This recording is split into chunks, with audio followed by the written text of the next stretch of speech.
Oh, we're up to 85%. Why are you putting fluff on me? What?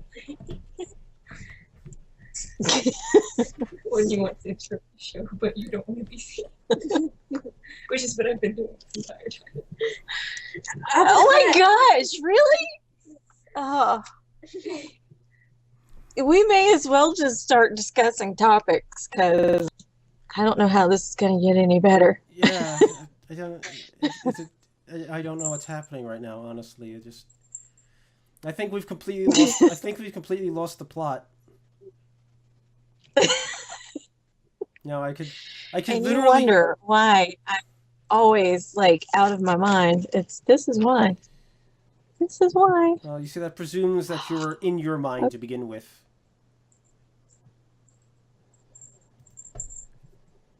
Well, I know it was too easy, but I had to.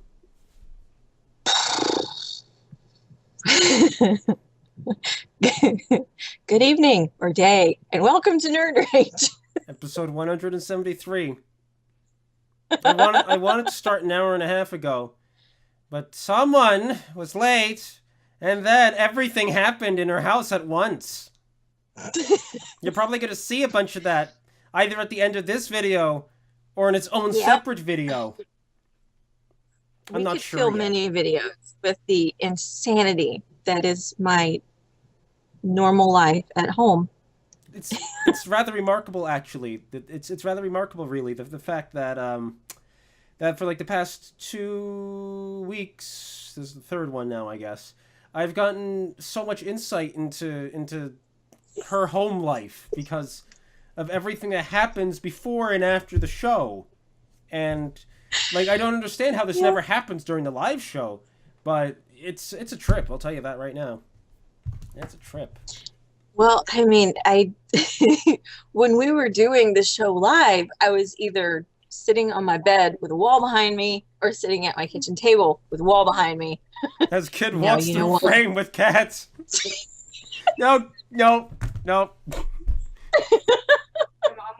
What? Can you call Mama and see about planning up for your You realize you're going to be on the show. Yeah. The whole internet's going to see you. You want me to call Mama and say what? Ask her if I can go clean her yard for money tomorrow because gas is really expensive. Jeez. Why can't you do that yourself?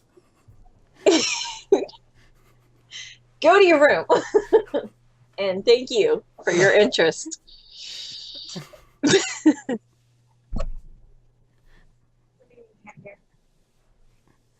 Are you just going to harass the cat now? Not harassing it, I'm cuddling it. Okay. Same difference to a You're cat. just cuddling it when it doesn't want to be cuddled. I can't believe it. I'm reacting to everything happening in your house now. I've become a part of another family now. What? Why? You have.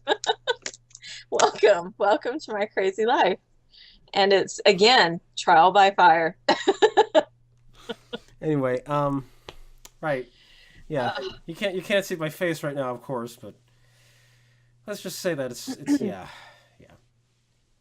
I can't see your reactions, which I kind of hate that because it would be priceless. I need to see your reactions. We'll make do. As you can tell, the background of the shows is a little. I gotta try that again.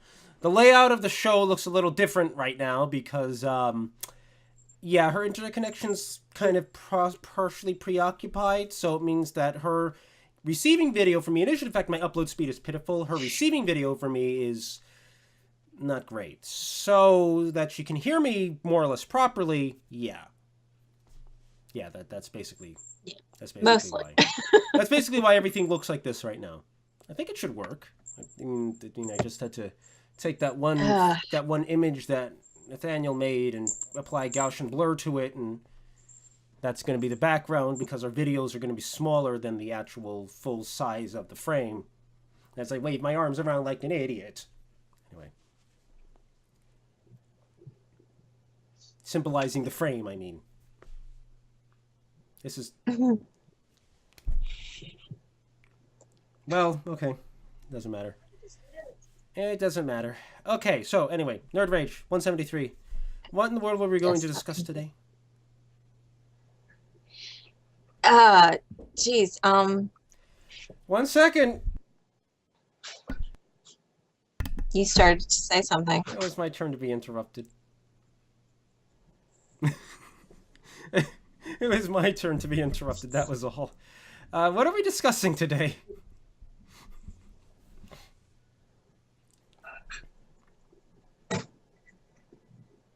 What are we discussing today? I can hardly remember anymore. Okay, so we have several topics that we can cover. You said that you wanted to talk about the Trump administration? Yeah, I did want to dabble in that a little bit. Dabble. That's what I want to say. Not dabble. Dabble. You gonna get that out? Well, listen. This show's a total. Okay. What was that? Anyway, this show's a total chaos thing anyway. So I'm not gonna quibble. Frankly, I'm just glad it's not live. That's the only thing I'm really glad for. It's not live. Because No, it might actually help if like we had a chat room to save us. No, because they would just distract us then.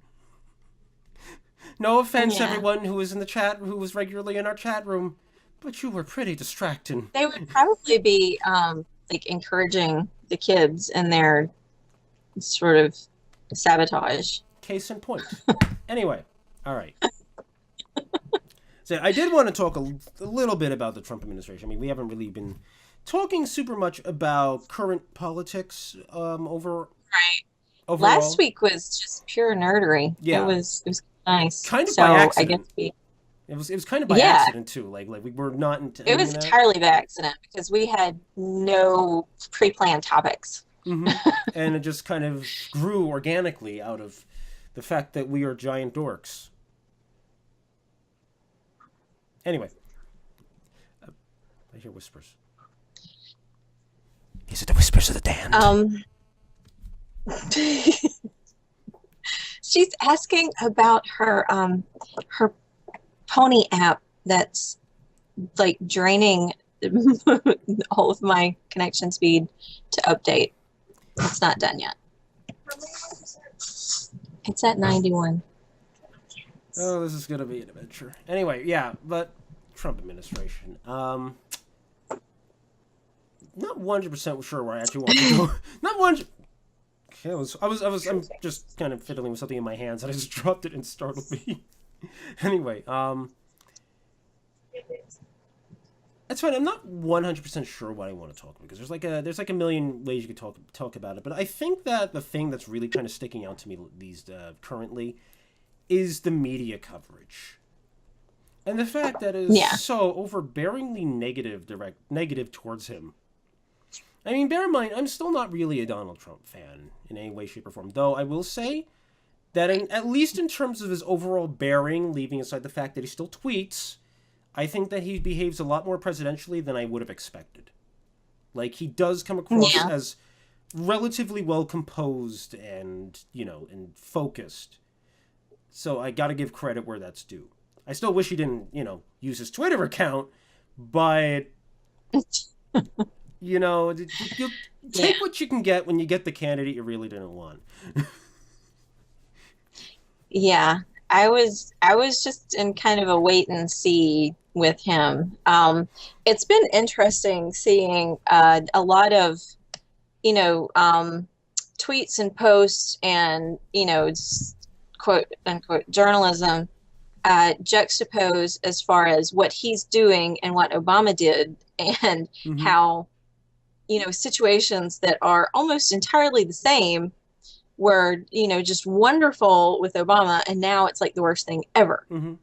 Or were completely ignored under Obama. Like, I remember I think this past week when Erdogan visited, his security, Erdogan's security detail, beat up some protesters. And that got lots and lots of play in the media. Thing is, that also happened, and I didn't even know this, in the Obama era when Erdogan visited. His security detail beat up protesters. And I was shocked to find out that actually happened. I'm like, wait, what? And like, Right. I know, and like, listen, I know that like focusing purely on double standards is in itself not really an argument, but it's like it doesn't, especially given how glaringly obvious it is with the coming of the Trump administration. It's like what precisely invalidates that though? Because the double standard is a problem. It is a serious and frankly dangerous problem. And the bias is clearly a serious and dangerous problem.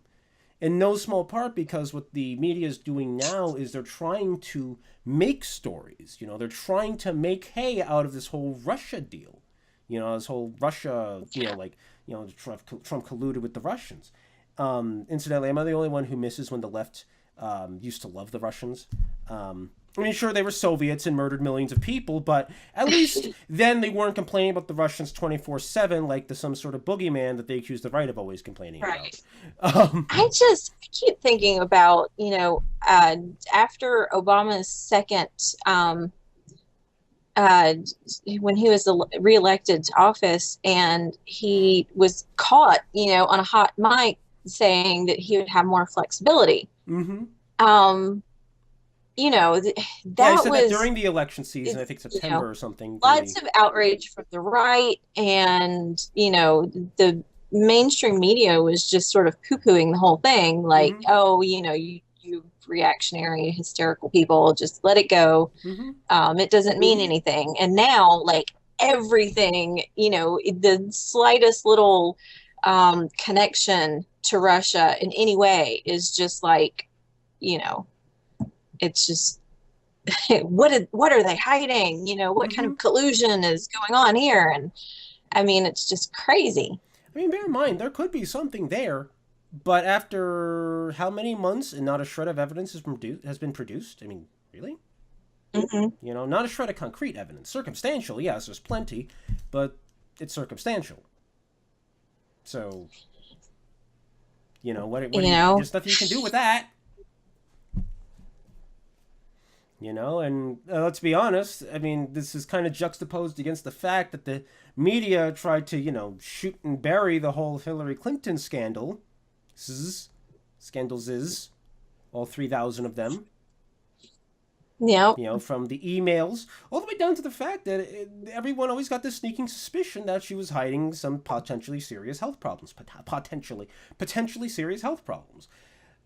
And it's just like, at what point at what point does the news media, like the general media, liberal media, stop and say, are we the bad guys? That stupid meme, that keeps being used against Trump, with the Nazi guy and whatever, saying, are we the bad guys? It's like a little bit of self-reflection here would be nice, guys. Hello, guys. Anyone? No? Okay. I don't know. I mean, again, I'm not really, I'm still not really I'm not really rah-rah for Trump, but I most certainly am not really caring about anything his critics say, because his critics are so completely hysterical and over the top and completely unbelievable that I can't muster to care about anything they complain about. In no small part because everything they complain about is some form of hyperbole or incorrect. Yeah. And the other thing about that is the fact that Trump himself hasn't done anything particularly bad or anything to raise my ire. Maybe he's not had a super conservative agenda, but that's not really surprising because, he's not exactly a super conservative. He ran on specific policy positions that I happen to agree with and others that I don't. But right. Yeah. Again, he's not but done. You don't get that from the left, though. Even though, I mean, it's kind of an odd thing to watch, to observe. Of course, there are people on the right that are just hardcore, rah-rah Trump, mostly because they hate Democrats and they really hate Hillary so much that they feel like Trump's this, he's like their victor that they just want to put on their shoulders and celebrate. But mostly there's a lot of just kind of watching and waiting, and there's a lot of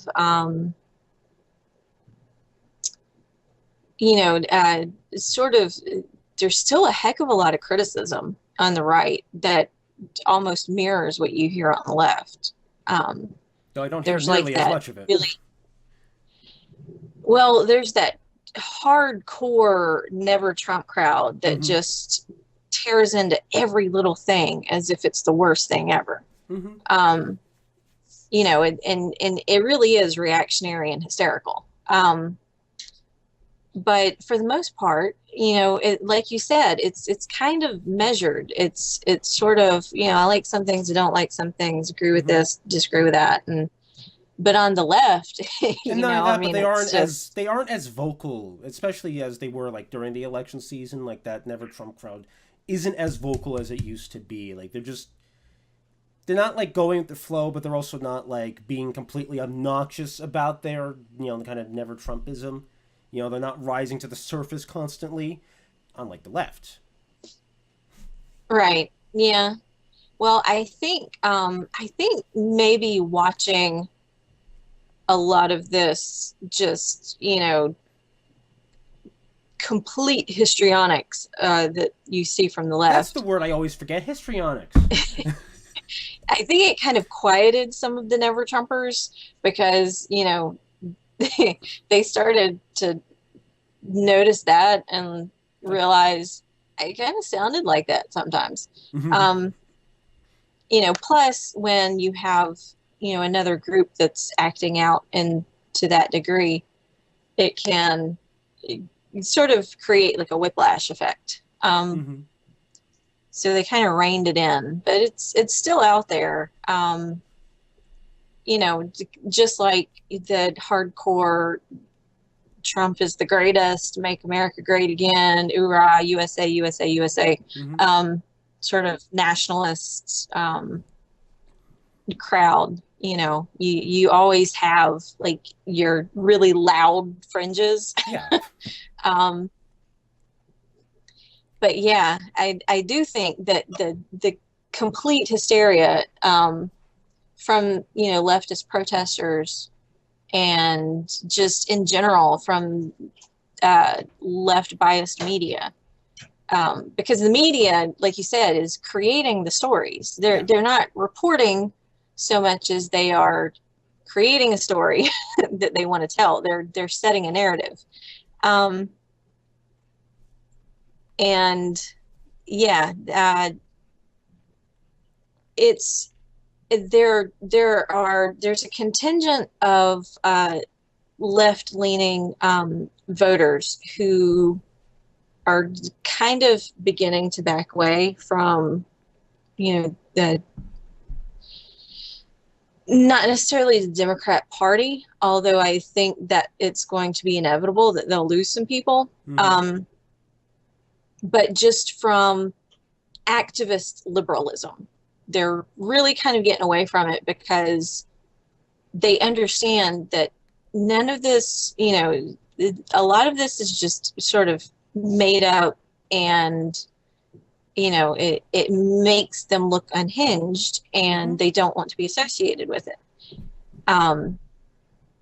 So yeah, the whole Trump dynamic and the way that it has sort of affected both sides is interesting. I think it remains to be seen whether it's good or bad, though. What now? I think it remains to be seen whether it's good or bad, though. No, my general inclination is to think bad. Right. It's why I was kind of laughing about it. It's interesting. I don't know if, there's there's like the Chinese curse, may you live in interesting times. I don't know if it's that kind of interesting or, maybe not that bad. Well, we'll find out. We'll find out, I guess. We're only 5 months into the administration. And good Lord, it's felt like 3 years already. Like it's remarkable too because I thought it was bad during the Obama years, and apparently we just never seen Yeah. any. We just hadn't seen anything yet.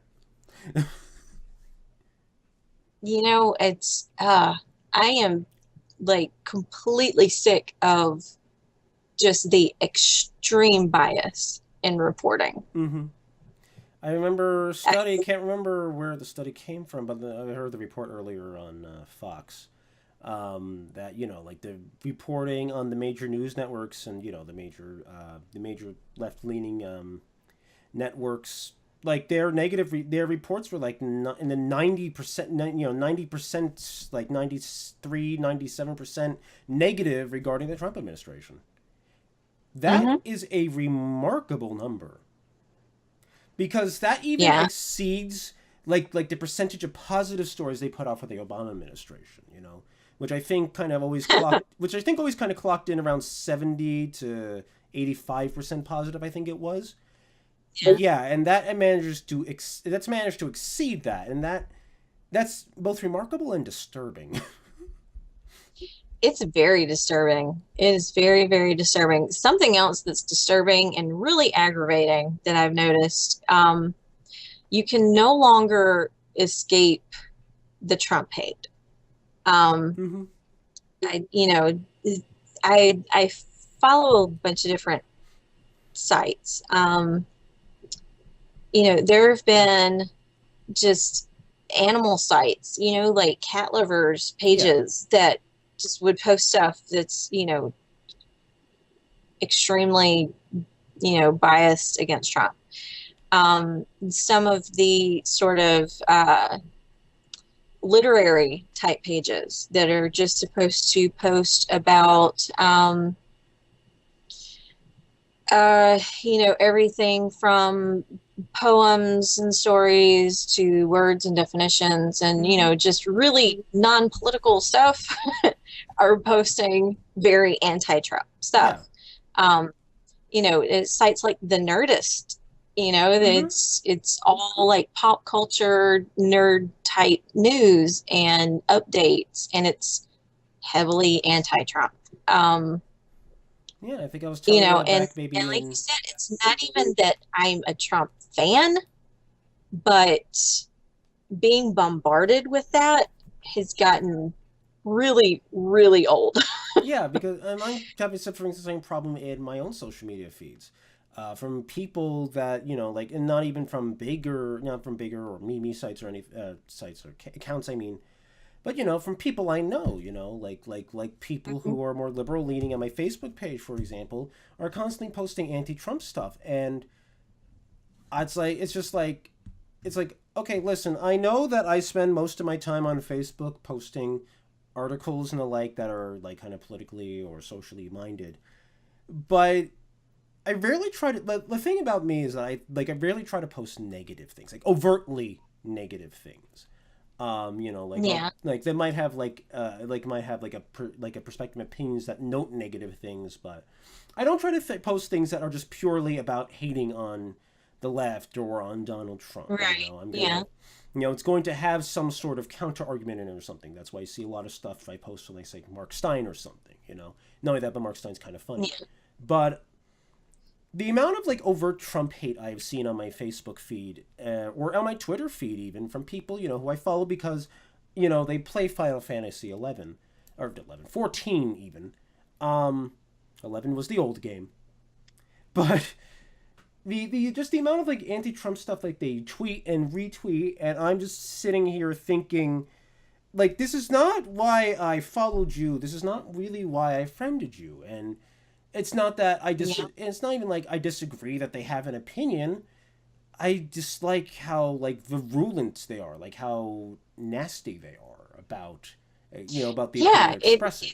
It's really, it's just extreme. It's very in your face, and it feels like, you know, they don't want you there unless you just overtly hate him. Mm-hmm.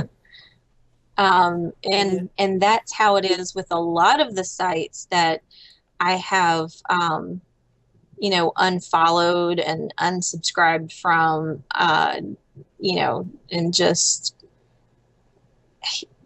because it does feel like you aren't welcome here Mm-hmm. unless you absolutely despise this man and will, sort of pitch in and grab a pitchfork and, help us spread the hate. I mean, listen, it's reached the point where I've actually ended up following a handful of accounts that are a little more conservative. A couple that I followed back in my original Twitter account, and some new ones that I didn't follow then. Just because I'm trying to get like my Twitter feed to look a little more sane again. To see things that, at the very least are just like, oh, thank goodness, someone with a sane opinion, because it was like getting kind of overbearing. And the worst part is that Yeah. it just hasn't stopped. Ever since November when Trump won, it's just been this constant barrage of this lunacy. And I mean lunacy. Oh, yeah. It's because like so much of it is like dumb memes and complaints and so forth about things that aren't really true. Especially if you like been paying attention. Yeah. Like the things they're saying aren't really accurate. They aren't really true. They have no real bearing with what Trump believes or what the majority of supporters believe, or what Trump has actually done or anything like that. It's just Right. it's based on this caricature. It's based on a caricature of what the right is, of what Trump is, and what his supporters are, Yeah. and that's always Yeah, existed. you really get the feeling that they're fighting a boogeyman, Mm-hmm. you know? And bear in mind, this caricature has always existed. It's just, at what point do you think, at what point do you stop and say, well, wait, are these people really this evil? And that's where it's kind of really getting me. Like, it's like they never like so many of these critics never stop to think, wait, doesn't this sound really absurd? I mean, it's insert current century here. It's the 21st century. Surely these people aren't that bad, but then they don't take the time to actually, but they don't take the time to actually do that. They don't take the time to actually question their assumptions and their beliefs about people like us. And this is what you get. There's a little video going around Facebook of Johnny Carson. Johnny Carson as Ronald Reagan, and it's basically a who's on first kind of shtick. And I was watching it, and I was laughing. I was flat out cracking up laughing, because it was legitimately funny. And I thought about it because I've been talking to my mother a little bit about this, and we were talking about how, like, late night comedians really aren't funny anymore. Yeah, You find Stephen Colbert, Jimmy Kimmel, whoever the hell's on the Daily Show right now. Like the only person I find remotely funny these days is Fallon. And even then, he's just kind of lame, but he's not bad. But like nobody's really funny, and the reason for that is the fact that like all their humor revolves around bashing those things they don't like. It's not about like poking fun, noticing idiosyncrasies, noticing the funny bits. It's about bashing. It's about Yeah. attacking the thing they don't like. And not only that, but so much of the humor is actually based around the caricature to begin with. It's not based around the reality. Right. It's based around a caricature, which means that there's not even that kernel of truth that would make you snicker at something. Like, for example, I used to laugh at jokes kind of directed at George W. Bush, because at least usually like they kind of like picked out some sort of idiosyncrasy in this sort of seemingly uncultured man in the Oval Office, right? Because he was kind of goofy, he was kind of awkward, and so it was kind of funny. The problem being that usually the punchline was based off of some sort of caricature, so it took away from the funny. But anyway, the point remains that all the humor is based around these caricatures, so rather than being funny because it's intrinsically funny, it's only funny to them because it's what they actually believe about us, regardless of the truth of it. But of course, humor at its core needs some sort of truth behind it, and that's why so much of it's not funny anymore. I don't know why I got off on that tangent. Well, I mean, really good humor usually just finds, it points out what's so funny and the mundane and, Mm-hmm. sort of shared experiences. And yeah. And yeah, now there's not even an appeal to, um, I, the people that they consider to be lesser than, which is half the country. Mm-hmm. Um, and that really is what it comes down to, is that they consider everyone right wing, all Republicans, especially anyone who openly supports Trump, to be lesser than. I don't know. This whole thing is tiring.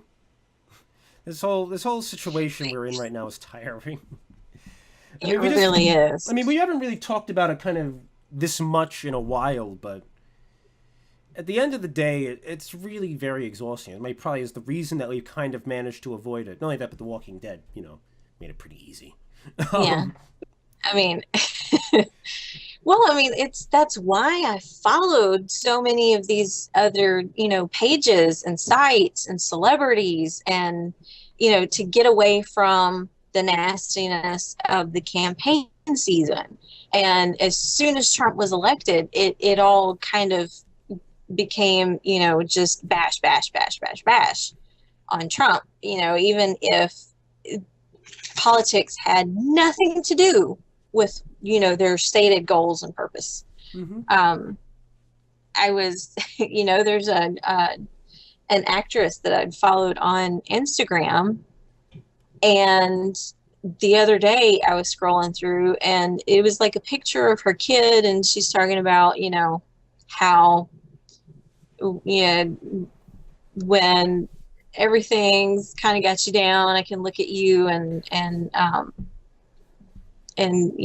suddenly there's sunshine. It was really sweet sort of sentiment.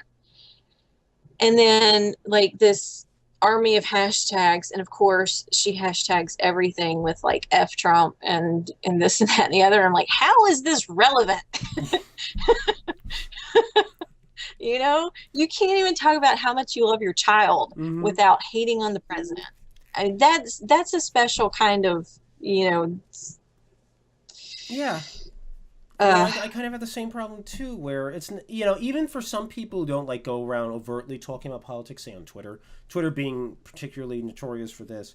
Like, I see loads of people talking about how they're, afraid for the future and everything, and how, and now they're, and about all their worries and fears and everything. And I'm just thinking, like, dude, you don't know how you do it, or whoever, you don't know how good you have it right now, like, and this is especially true of like the people I follow that identify as LGBTQIA, QRT, barbecue, WTF, etc. This goes in particular for people who are that and identify as allies of that and whatnot. Oh yeah.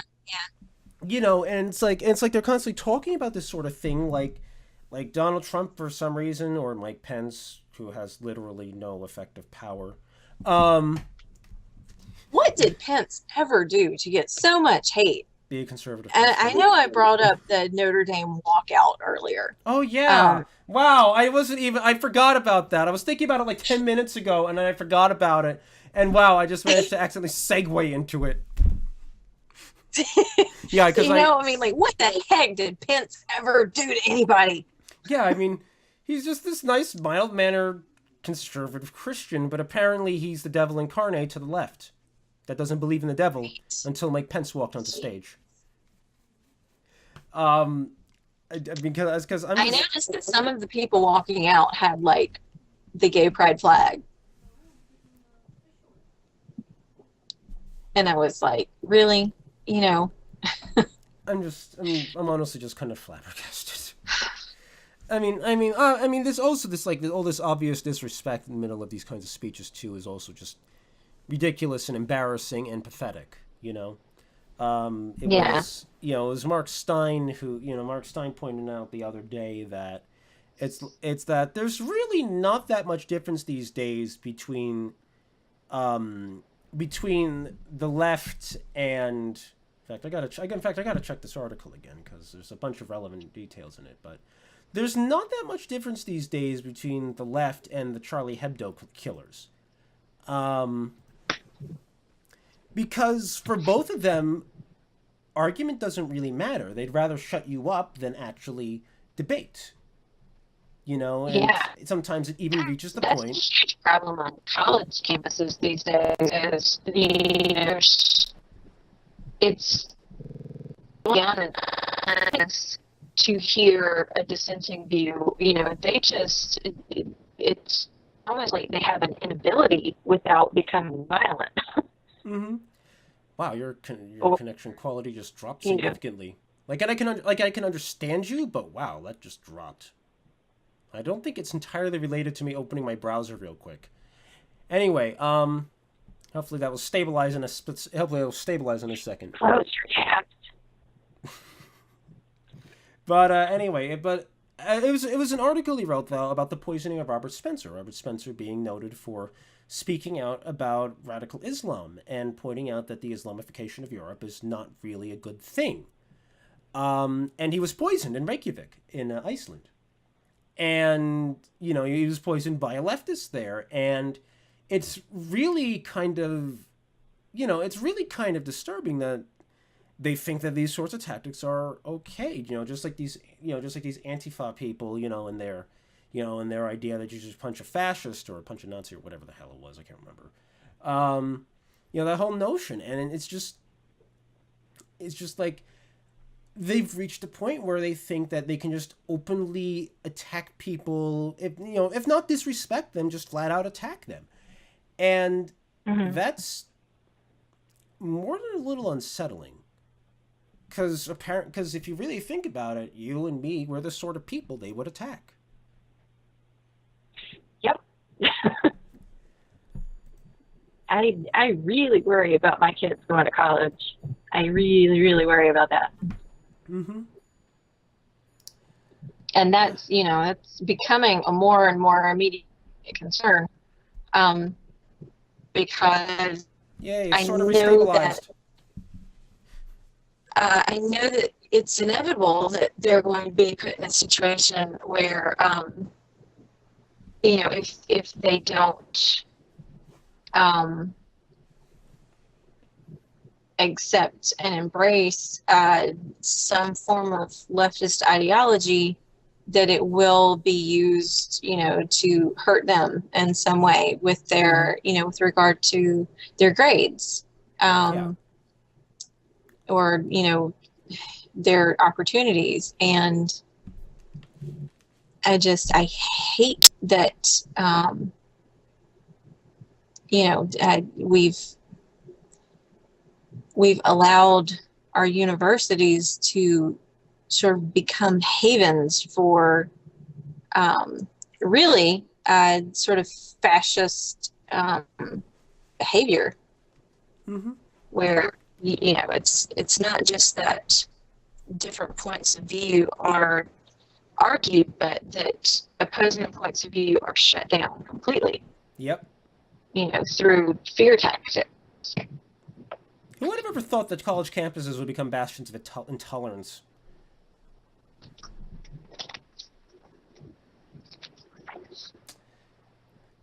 Ooh, excuse me, gas. I decided to burp at that exact moment. I was about to follow that up, but then I'm like, nope, I got gas. Never mind. Anyway, yeah, sorry. I'm also partially distracted by the fact that you're just the quality of your video and audio has just kind of declined a bit. Again, you're understandable. It's just like ugh. Just have to. I mean, we have to make do because again, neither of our internet connections are particularly great right now. You know, someone else decides to download a single megabyte of data, and suddenly everything will go to hell. So,